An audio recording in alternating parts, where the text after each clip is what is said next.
Binalik natin tong truck na to sa under warranty ng accident repair. Nag-crack yung pinaka base dito. Yung ang bigat naman kasi ang dala-dala niya, no? Ano nangyayari dun eh? Pinaka base niya napupunit na ganyan. Yan.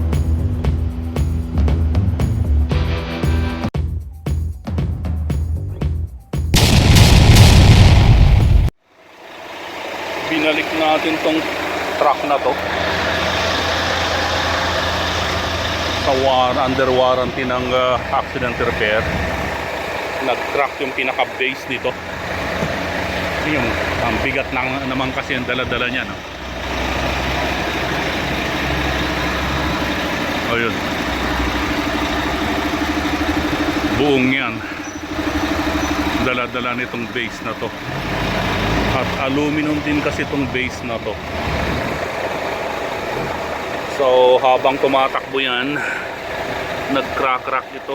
Oy, parang may welding ah.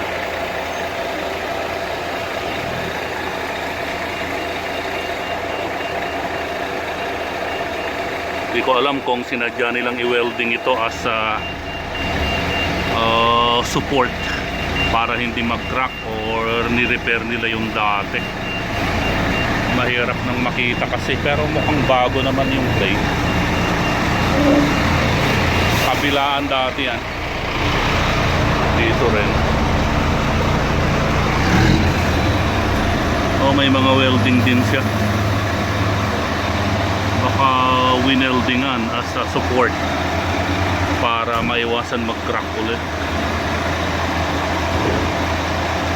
But anyway, binalik yan as repaired under warranty. Kung sakasakali man mag-crack ulit yan, ibalik natin. So pwede nating i-release to mga parts.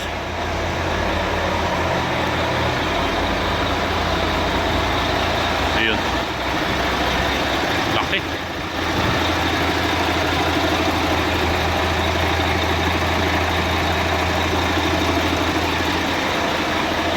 Bali ganito nangyayari dun eh.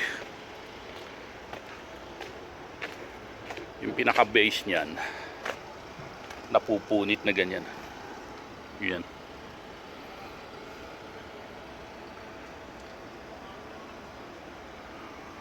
Ito, may welding. Yan yung nag-crack. Baka dito mas malinaw. Tingnan natin.